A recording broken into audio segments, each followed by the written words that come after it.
जेव्हा आपण संघर्षातून अस्तित्व निर्माण करतो, त्यानंतर आयुष्य जगण्याला एक वेगळाच आनंद येतो, एक रुबाब येतो आणि तो रुबाब किंवा आनंद हा विकत घेता येत नाही आणि इतरांना दाखवता पण येत नाही. तो आपल्या व्यक्तिमत्वातून व्यक्त होत असतो. हाय हॅलो नमस्कार, मी सीमा स्वागत करते तुमचं पुन्हा एकदा नवीन व्हिडिओमध्ये. हा व्हिडिओ खूप रिक्वेस्टेड आहे. बऱ्याच महिन्यापासून, अगदी पाठीमागच्या वर्षापासून बऱ्याच जणांच्या रिक्वेस्ट येत होत्या की तुम्ही सातारच्या आहात, तर सातारचा जो घाटी मसाला असतो म्हणजे आपली चटणी असते, तर त्याचा अगदी डिटेल्समध्ये व्हिडिओ तुम्ही आमच्यासोबत शेअर करा. तर बऱ्याच दिवसानंतर मी आता व्हिडिओसुद्धा टाकत आहे, कारण मधल्या पिरियडमध्ये मला ऑर्डर होत्या, त्यामुळे मला हा व्हिडिओ मी शूट करून ठेवला होता, एडिटिंग पण करून ठेवलं होतं, पण अर्धा व्हॉइस ओव्हर द्यायचा बाकी होता. तर आज हा व्हिडिओ मी तुमच्यासोबत शेअर करते आहे. बऱ्याच ठिकाणी असं म्हणतात की कांदा जेव्हा आपण मसाल्यामध्ये वर्षभराच्या ज्या साठवणीची आपली चटणी असते त्यामध्ये टाकल्यानंतर ती चटणी आंबते, पण असं नसतं. त्या जो कांदा आहे तो शिजवण्याची एक वेगळी पद्धत असते आणि सातारला किंवा कराडला, सांगली साईडला अशाच पद्धतीने जो मसाला आहे म्हणजे वर्षभराची चटणी आहे ती बनवली जाते. माझं आजोळ सांगली जिल्ह्यातलं आहे आणि माझं माहेर सासर हे सातारा जिल्ह्यातलं आहे, त्यामुळे दोन्हीकडच्या साईडला अशाच पद्धतीने वर्षभराची साठवणीतली चटणी बनवली जाते. मी लहानपणापासून आमच्या घरी अशाच पद्धतीने चटणी बनवलेली पाहिलेली आहे आणि आतासुद्धा मी माझ्यासाठी अशाच पद्धतीने चटणी बनवते. अगदी डिटेल्समध्ये हा व्हिडिओ मी तुमच्यासोबत शेअर केलेला आहे, त्यामुळे स्किप न करता हा व्हिडिओ शेवटपर्यंत पहा. तर सर्वप्रथम आपण मसाला जो घ्यायचा आहे तो मसाला चांगल्या पद्धतीचा घ्यायचा आहे, कारण ही चटणी आपण वर्षभरासाठी वापरणार आहोत. तर मी गावी गेली होती तेव्हा मी हा मसाला बनवला होता आणि तेव्हाचं हे सर्व शूटिंग मी केलं होतं. तर मी जेव्हा मसाला बनवते तेव्हा 5 प्रकारच्या ज्या मिरच्या असतात तर त्या एकत्र करून त्याचा मसाला बनवते. तुम्ही ज्या पद्धतीने बनवत असाल किंवा जर अजूनपर्यंत तुम्ही कधी या पद्धतीने बनवला नसेल तर या पद्धतीने एकदा तुम्ही मसाला नक्की बनवून पहा. शिवाय मी इथे 2 किलो मिरच्यापासून मसाला बनवणार आहे, तर त्यासाठी जे लागणारं सर्व साहित्य आहे तर ते मी इथे घेतलेलं आहे. आणि आमच्याकडे म्हणजे सांगली सातारा साईडला जे दुकानदार असतात, जे म्हणजे ज्या ठिकाणी ही चटणी बनवण्याचं साहित्य भेटतं, तर त्यांना त्यांचं एक ठराविक प्रमाण असतं. आपण जेव्हा त्यांना सांगतो की आम्हाला 2 किलो मिरच्याचा जी चटणी आहे ती बनवायची आहे, तर ते त्यांच्या पद्धतीने मसाला काढून देतात. म्हणजे ग्रॅममध्ये असेल किंवा ते त्यांचं काही तोळ्याचं माप असतं तर त्या पद्धतीने काढून देतात. पण आपल्याला कोणती वस्तू जास्त प्रमाणात टाकायची आहे तर ते आपण आपल्याप्रमाणे टाकू शकतो. तर इथे मी हा मसाला बनवण्यासाठी जे काही साहित्य वापरलेलं आहे त्याचं अगदी डिटेल्समध्ये डिस्क्रिप्शनमध्ये त्याची लिस्ट मी देणार आहे. बऱ्याच जणांना डिस्क्रिप्शन म्हणजे काय आहे हे माहीत नसतं, तर व्हिडिओच्या खालती तिथे एक मोर म्हणून असतं, त्या मोरवरती टच केल्यानंतर त्याच्या खाली डिस्क्रिप्शन येतं.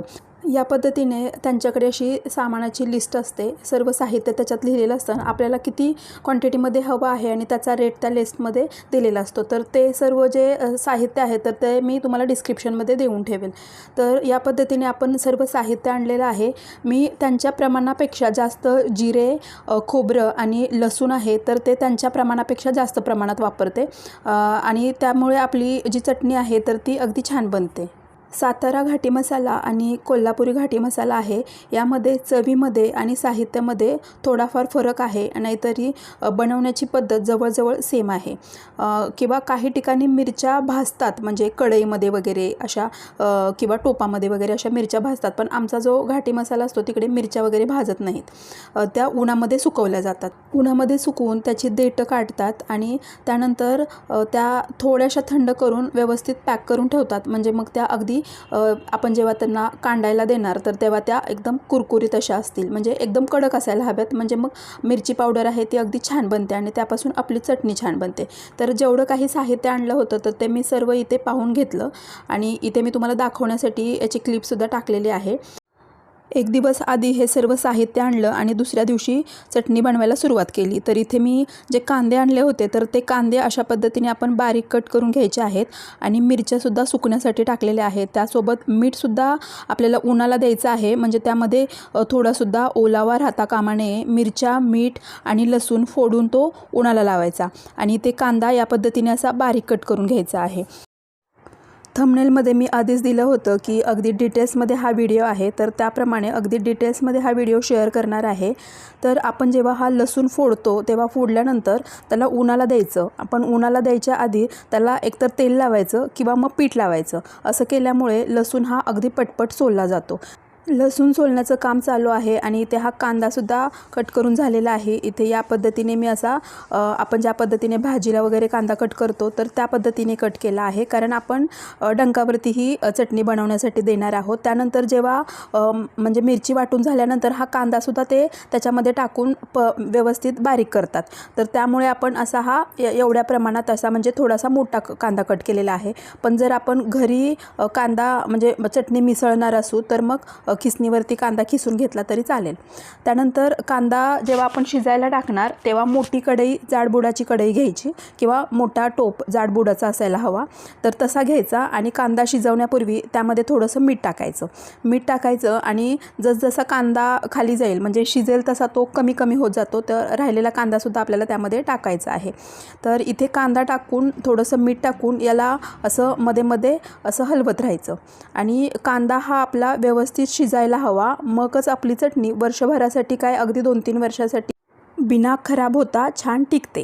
म्हणजे 2-3 वर्षासाठी चटणी तर कोणाची एवढ्या दिवस तर टिकतच नाही, पण जरी ठेवली तरी टिकते. तर त्याच्या मागचं कारण असतं की कांदा व्यवस्थित शिजायला हवा. तर इथे पहा की आपण जेव्हा कांदा शिजायला टाकला तेव्हा तो अगदी कढई भरूनसुद्धा परातीमध्ये जास्त राहिला होता आणि जेव्हा तो शिजत आलेला आहे याच्यामध्ये पाणी किंवा तेल वगैरे आपल्याला आत्ताच टाकायचं नाही. कांदा हा मिठामध्येच असा शिजू द्यायचा आहे. तुम्ही पाहू शकता इथे त्याचा कलरसुद्धा अगदी चेंज झालेला आहे. आणि त्यानंतर आपल्याला मसाला भाजायला घ्यायचा आहे. मी आदल्या दिवशी सर्व साहित्य आणलं होतं आणि हे जे खोबरं आहे तर ते मी आदल्या दिवशी असं कट करून सर्व साहित्य एकाच ठिकाणी ठेवून दिलं होतं. आणि आदल्या दिवशी दुपारनंतर साहित्य आणलं होतं तेव्हा पण अर्धा दिवस मिरच्या सुकवण्यासाठी उन्हात टाकल्या आणि ज्या दिवशी हे सर्व कांदा वगैरे कट करायला घेतलं तेव्हा पण सकाळी मिरच्या उन्हामध्ये दिल्या. त्यानंतर मीठ उन्हामध्ये ठेवलं आणि लसूण उन्हामध्ये ठेवून तो सोलायला घेतला आणि कांदा बारीक कट करून तो शिजायला टाकला. त्यानंतर आमचं जेवण वगैरे झालं आणि त्यानंतर मी हा मसाला भाजायला घेतला. तर मसाला बनवताना म्हणजे आपली जी चटणी आहे तर ती बनवताना त्याच्यातील जे गरम मसाले असतात तर त्यातले काही गरम मसाले हे आपल्याला असेच फक्त परतायचे असतात बिना तेलाचे, आणि काही मसाले असतात त्यांना अगदी थोड्या तेलावरती परतायचे असतात आणि काही मसाले असतात हे तळून घ्यायचे असतात. तर जिरेसुद्धा आपल्याला असे परतून घ्यायचे आहेत आणि जास्त वेळ परतायचे नाहीत, थोडेसे गरम करून घ्यायचे मीडियम आचेवरती.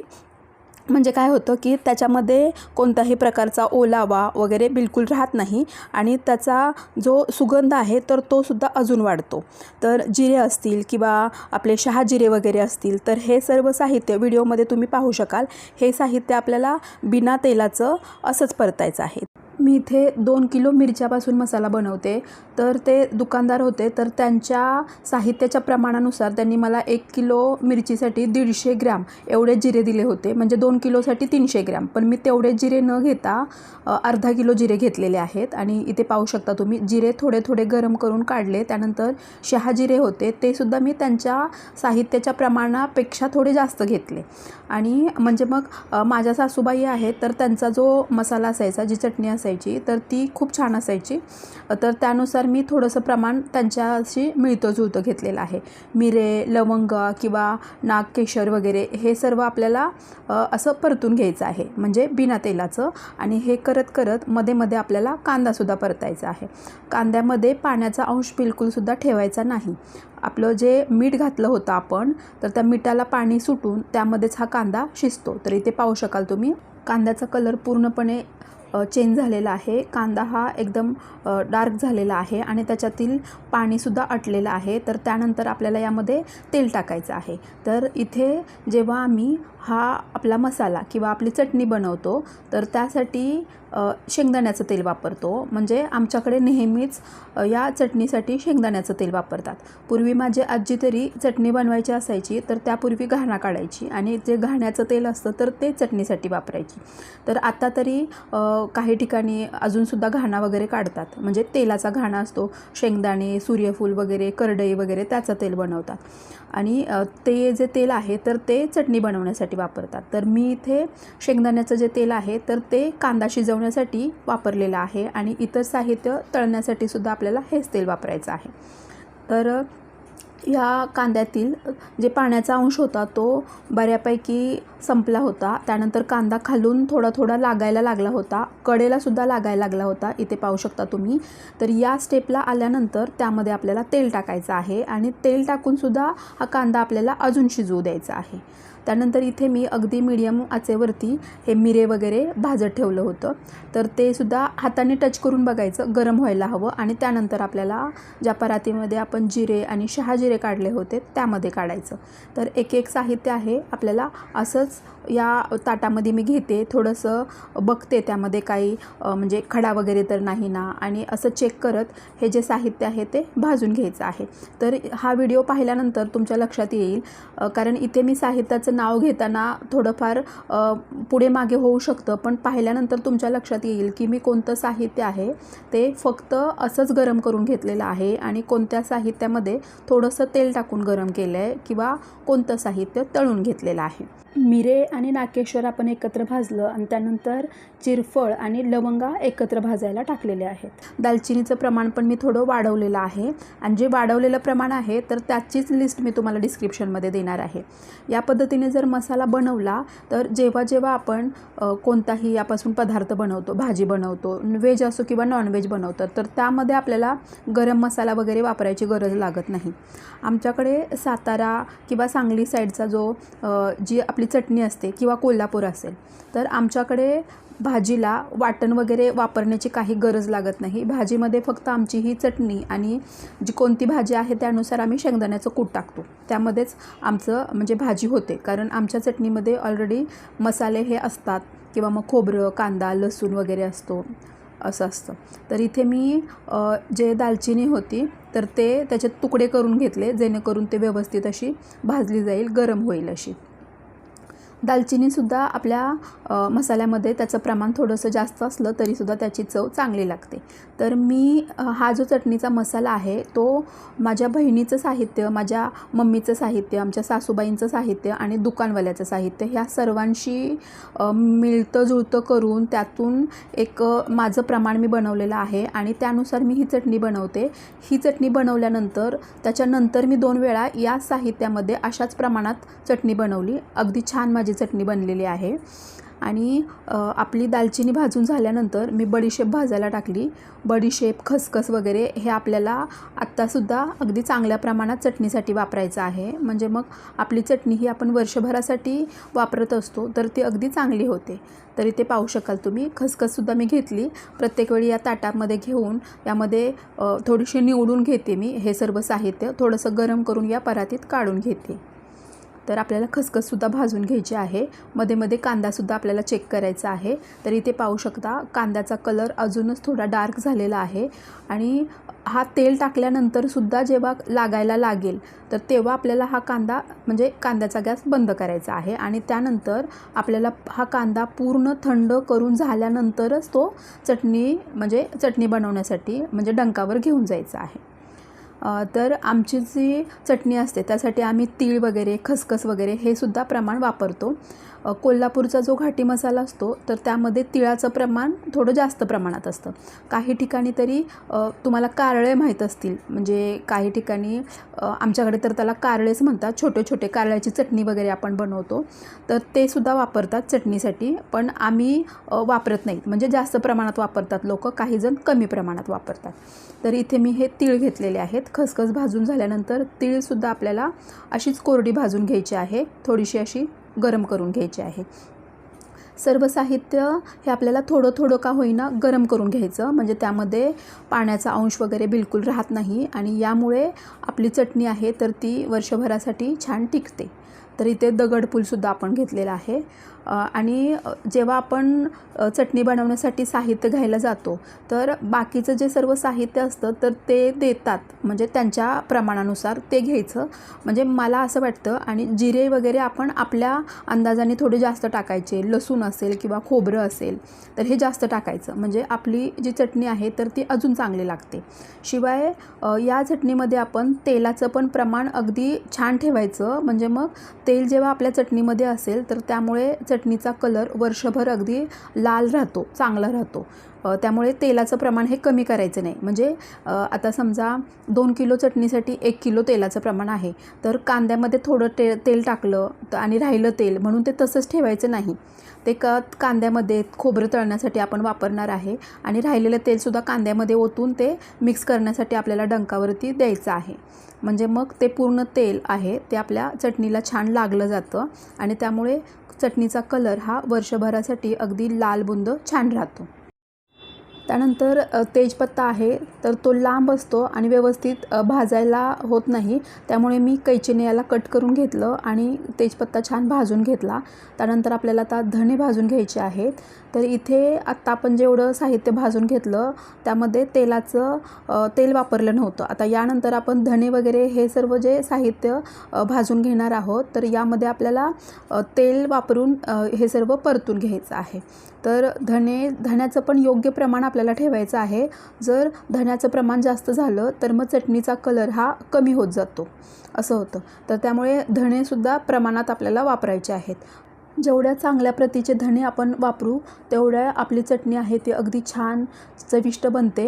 हे गावरान धणे होते, हे गावरान धणे मी वापरलेले आहेत आणि याचा आत्ता मी जेव्हा भाजते आहे तर तेव्हाच आता अगदी छान सुगंध येऊ लागलेला आहे. आणि तुम्ही पाहू शकाल की अजूनसुद्धा एका गॅसवरती हा कांदा मी अजून शिजत ठेवलेला आहे आणि याच्या कडा पाहू शकाल तुम्ही, कडेला हा कांदा लागलेला आहे आणि म्हणजे बऱ्यापैकी हा चांगल्या प्रमाणात शिजलेला आहे. असाच कांदा आपल्याला व्यवस्थित चांगला शिजवून घ्यायचा आहे, जेणेकरून आपली चटणी जी आहे तर ती बिलकुलसुद्धा खराब होणार नाही. आता हे धणे मी त्याच भांड्यामध्ये, म्हणजे ज्या परातीत सर्व साहित्य काढलं होतं तर त्याच्यामध्येच काढून घेणार आहे. यामध्ये आपल्याला एक पळीभर तेल म्हणजे वापरायचं आहे, म्हणजे तेल घालून हे भाजायचं आहे. बरेच जण खोबरं आधी तळून घेतात, म्हणजे तळणीचे पदार्थ आधी भाजून घेतात, तळून घेतात आणि त्यानंतर हे कमी तेलावरचे आहेत तर ते हे करतात. पण मी माझ्या सोयीनुसार असंच करते. तर ही धण्याची दुसरी बॅच आपण टाकलेली आहे आणि ते सुद्धा छान असं परतून घ्यायचं आहे. आपण चटणी बनवण्यासाठी जेवढे पण मसाले वापरतो ते त्याचे बरेचसे औषधी गुणधर्मसुद्धा असतात. तर इथे हे जावित्री आणि रामपत्री घेतलेले आहे, म्हणजे जायपत्री काही ठिकाणी म्हणतात, जायपत्री आणि रामपत्री. तर ते सुद्धा आपल्याला वापरायचं आहे. याचे अनेक औषधी गुणधर्म आहेत जे आपण या चटणीमध्ये वापरतो. म्हणजे आपल्या चटणीमधले जे काही गरम मसाले आहेत याचे बऱ्यापैकी औषधी गुणधर्म आहेत. धणे भाजून झालेले आहेत. त्यानंतर आपली जी छोटी वेलची असते तर ती वेलचीसुद्धा आपल्याला यामध्ये भाजून घ्यायची आहे. धणे कसे आपण थोडंसं तेल टाकून त्याला परतून घेतलं, तसंच हे रामपत्री आणि जायपत्री आहे तर ते सुद्धा आपल्याला थोड्याशा तेलावरती परतायचं आहे. बऱ्याच वेळा हे एकसारखं दिसत असल्यामुळे आपलं कन्फ्युजन होतं की हा एकच पदार्थ आहे, म्हणजे हा एकच मसाला आहे. पण तसं नाही, एक रामपत्री आणि एक जायपत्री आहे. जायपत्रीला काही ठिकाणी जावित्री असं सुद्धा म्हणतात. तर हे सुद्धा थोड्याशा तेलावरती परतून घ्यायचं आहे आणि हे सुद्धा खूप औषधी आहे. हे मसाल्यामध्ये आपण वापरतो. शिवाय यामुळे आपल्या चटणीला एक वेगळाच सुगंध येतो, अगदी छान सुगंध येतो. इथे आपण अगदी डिटेल्समध्ये हा व्हिडिओ दाखवलेला आहे, त्यामुळे तुम्ही याआधी कधीच जरी मसाला बनवला नसेल, म्हणजे चटणी बनवली नसेल तरीसुद्धा हा व्हिडिओ पाहून तुम्ही हमखास बनवू शकाल. त्यानंतर ही मेथी आपण भाजायला घेतो आहे. तर मेथीसुद्धा थोड्याशा तेलावरती 1-2-3 चमचे तेल टाकून त्यामध्ये खरपूस भाजून घ्यायची आहे, त्याचा कलर चेंज होईपर्यंत. मेथी तर तुम्हाला माहीत आहे की औषधी आहे आणि ही रोज या चटणीद्वारे आपल्या शरीरात जाते. शिवाय ही मेथी वापरल्यामुळे चटणीला एकदम खमंग असा सुगंधसुद्धा येतो. त्याचा कलर चेंज झाल्यानंतर मेथी आपल्याला त्याच परातीमध्ये सर्व साहित्य आपण जे भाजून घेतलेलं आहे त्यामध्येच टाकायचं आहे. इथे आपण 2 किलो मिरच्यांपासून चटणी बनवतो आहे, तर त्यामुळे कमी प्रमाणात साहित्य आहे म्हणून मी 2-2 साहित्य एकत्र केले. इथे ही मसाला वेलची आणि हे चक्री फूल आहे, बादल फूल, तर ते मी दोन्ही एकत्र करून भाजते आणि त्यामध्ये सुद्धा तेल टाकून आपल्याला हे भाजायचं आहे. म्हणजे कमी तेलावरती परतून घ्यायचं आहे, म्हणजे तळायचं नाही. कमी साहित्य असल्यामुळे 2-2 वस्तू एकत्र करून आपण हे भाजून घेत आहोत. जर जास्त प्रमाणात तुम्ही बनवणार असाल तर एक साहित्यसुद्धा आपण एका वेळी भाजू शकतो. आणि मात्र तळून किंवा भाजून हे नक्की घ्यायचंच आहे, कारण मसाल्यामध्ये जरासुद्धा ओलावा, ओलसरपणा म्हणजे ते मऊसुद्धा नसायला हवं. अगदी कुरकुरीत कडक असेल तर मग ते डंकावरती छान वाटलं जातं आणि त्यामुळे आपला मसाला अगदी छान होतो. यानंतर जे साहित्य आहे तर ते आपण तेलामध्ये तळून घेणार आहोत. इथे आपण जे जायफळ आहे तर त्याला बत्त्याने थोडंसं ठेचून त्याचे एकाचे 2 तुकडे करून घेतले होते आणि ते तेलामध्ये आपल्याला तळून घ्यायचे आहेत. म्हणजे इथून पुढचं जे साहित्य आपण घेणार आहोत तर ते तळून आपल्याला वापरायचं आहे. त्यानंतर हा जो खडा हिंग होतं तर ते सुद्धा मी त्याचे तोडून एकाचे 2-3 असे तुकडे केलेले आहेत. म्हणजे ते अगदी छान फुलतात आणि 2-3 चमचे तेल किंवा पळी 1.5 पळी तेल टाकून याला फुलेपर्यंत हे हिंगसुद्धा तेलामध्ये तळून घ्यायचं आहे. त्यानंतर सुंठ जे असते, सुंठेचे पण मी लांब सुंठ होती त्याचे एकाचे 2 तुकडे करून घेतलेले आहेत आणि हे सुद्धा तळून आपल्याला वापरायचं आहे. आणि तळल्यानंतर ती अगदी हलकी फुलकी होते, शिवाय याचा सुगंधसुद्धा अगदी छान येतो. आपण अगदी पारंपरिक पद्धतीने हा घाटी मसाला चटणी बनवतो आहे, त्यामुळे आपण यामध्ये सुंठ वापरतो आहे. त्यानंतर माझं असं प्रमाण आहे की 1 किलोसाठी 5 सोरेगड्डे वापरायचे. या प्रमाणात मी 2 किलोसाठी 10 सोरेगड्डे हे माझं प्रमाण आहे. सोरेगड्डे आपण तळून घेणार आहोत. बाकीचा मसाला आपला तयार आहे. इथे खोबऱ्याचे सुद्धा छोटे छोटे तुकडे करून घेतलेत आणि कांदा शिजल्यामुळे कांद्याचा गॅस बंद करून घेतलेला आहे आणि आता त्याला थंड होऊ द्यायचं आहे. ही जी चटणी आपण बनवतो ती शक्यतो उन्हाळ्यात बनवायची, म्हणजे चांगलं ऊन असतं आणि तेव्हा मिरच्यासुद्धा उन्हामध्ये अगदी छान सुकल्या जातात. आणि आपण मिरच्या भाजून घेत नाही, उन्हावरती सुकवतो, त्यामुळे चांगलं ऊन असणं गरजेचं आहे आणि त्याचे देठ काढून घ्यायचे आहेत. शिवाय मीठसुद्धा उन्हाला देणं तितकंच महत्त्वाचं आहे, कारण मिठामध्ये सुद्धा ओलावा असतो, त्यामुळे मीठसुद्धा मिरच्यांसोबत उन्हाला द्यायचं आहे. खोबऱ्याचे तुकडे मी आधीच करून घेतले होते, त्यामुळे हे सर्व साहित्य भाजत असताना त्यानंतर खोबरेसुद्धा आपण असं तेलामध्ये तळून घेतलेलं आहे. अगदी याचा कलर चेंज होईपर्यंत, डार्क कलर येईपर्यंत खोबरं छान तळून घ्यायचं आहे. शिवाय अगदी छोटे छोटे तुकडे करून घ्यायचे, म्हणजे आतपर्यंत चांगले भाजले जातात, म्हणजे चटणीला खवट वास येणार नाही. खोबरं भाजून झाल्यानंतर, म्हणजे तळून झाल्यानंतर आपली चटणीची पूर्ण तयारी झालेली आहे. इथे पाहू शकता तुम्ही सर्व प्रकारचे गरम मसाले भाजून तळून आपण घेतलेले आहेत. त्यानंतर खोबरं तळून एका वेगळ्या भांड्यामध्ये ठेवलेलं आहे. कांदासुद्धा शिजवून त्यानंतर आपण टोपामध्ये ठेवलेला आहे, तो सुद्धा छान थंड झालेला आहे. आणि त्यानंतर लसूणसुद्धा सोलून तयार आहे. हे मी व्यवस्थित पॅक करून घेणार आहे.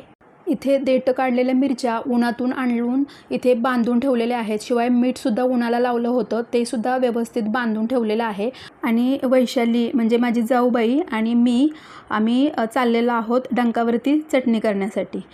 मिरच्या आणि मीठ आम्ही अनिशाजवळ सायकलवरती दिलं आणि जे कांद्याचा टोप वगैरे होता ते घेऊन आम्ही चटणी करण्यासाठी डंकावरती गेलो.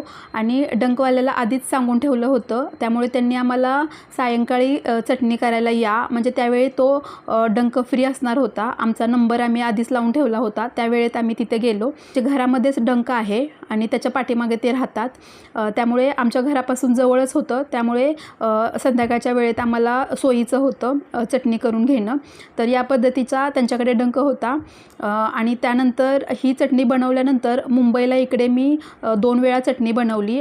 इथे पाहू शकाल तुम्ही या मिरच्या आणि मसाल्याचं वजन यांनी केलेलं आहे, तर ते वजन 4 किलो 300 ग्रॅमच्या जवळपास गेलेलं आहे. म्हणजे मिरच्या 2 किलो घेतल्या होत्या, त्याच्यातून त्याच्या देठांचं वजन कमी झालं. आणि त्यानंतर मसाला एवढ्या प्रमाणात आहे की मसाल्याचंच वजन जवळजवळ 2 किलो 300-350 ग्रॅमच्या वरती, म्हणजे 2 किलो जवळजवळ 2.5 किलोपर्यंत आपला मसालाच आहे आणि राहिलेल्या मिरच्या आहेत.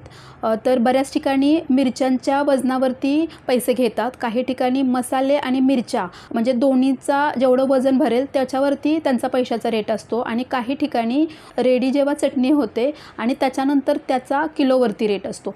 प्रत्येक भागानुसार रेट ठरवण्याची पद्धत ही वेगवेगळी असते. तर त्यांच्याकडे असा ज्या 3 इथे ह्या पारा म्हणतात, त्यांना 3 पारांचा डंक आहे. त्यांच्या सोयीनुसार घरात त्यांना कम्फर्टेबल होईल अशा पद्धतीने हा डंक लावून घेतलेला आहे.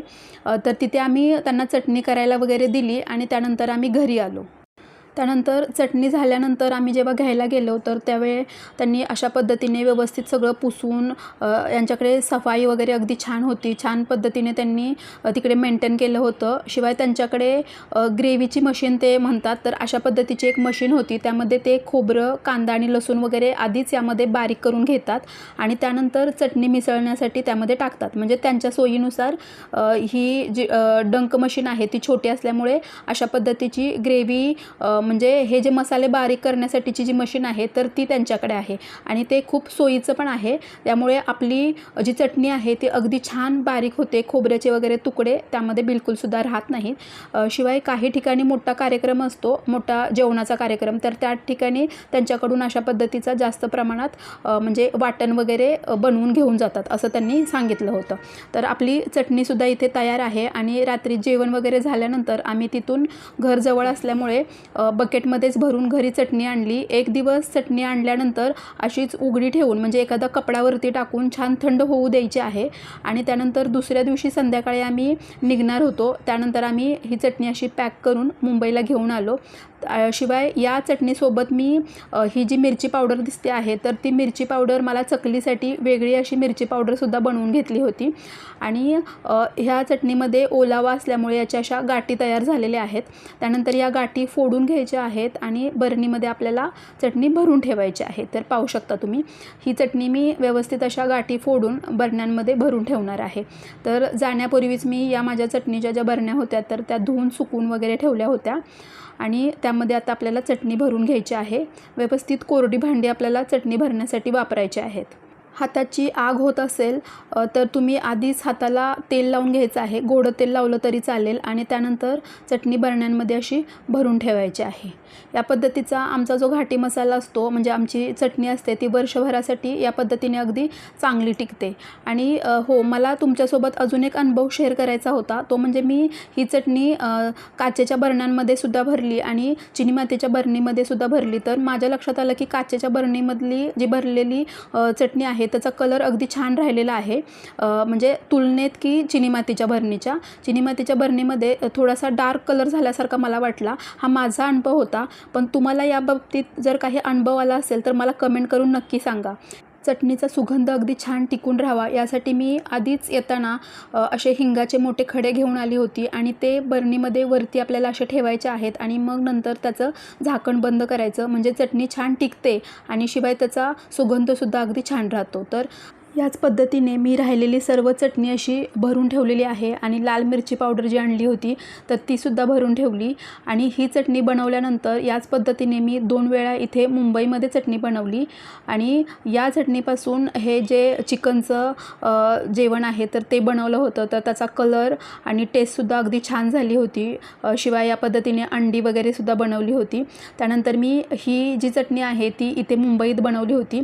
म्हणजे चटणी मी एकांना टेस्टसाठी दिली होती तर त्यांना आवडली आणि त्यांनी मला सांगितलं की आम्हाला माझ्या मुलीला दुबईला देण्यासाठी 5 किलो मला चटणी हवी आहे. तर त्यांच्यासाठी ही मी चटणी बनवली होती या पद्धतीने आणि त्यानंतर अजून एकदा बनवली. तर आता असं झालं आहे की म्हणजे चटणीसाठी मला बऱ्यापैकी आता गिराईक आहे आणि त्यासाठी मी चटणी बनवतेच. तर हे सुद्धा 1-1 किलोचे पॅकेट आहेत आणि अशा पद्धतीने मी चटणीसुद्धा सेल करते. तर तुम्हीसुद्धा अशा पद्धतीने चटणी बनवू शकता घरासाठी किंवा तुम्ही विकण्यासाठी सुद्धा बनवू शकता. या पद्धतीने तुम्ही चटणी नक्की बनवून पहा आणि चटणी बनवताना जर तुम्हाला काही अडचण वाटली किंवा तुम्हाला काही मला विचारायचं असेल तर तुम्ही कमेंटद्वारे विचारू शकता. शिवाय जर तुम्हाला काही सुचवायचं असेल तर कमेंटद्वारे तुम्ही सुचवू शकता. व्हिडिओ तुम्हाला जरी आवडला असेल किंवा उपयुक्त वाटला असेल तर व्हिडिओला लाईक करा आणि अजून जर तुम्ही आपल्या चॅनलला सबस्क्राईब केलं नसेल तर सबस्क्राईब करून बेल आयकॉन प्रेस करा. व्हिडिओ शेवटपर्यंत पाहिल्याबद्दल तुम्हा सर्वांचे धन्यवाद. भेटूया पुढच्या व्हिडिओमध्ये. तोपर्यंत मस्त खा आणि स्वस्थ रहा. थँक्यू.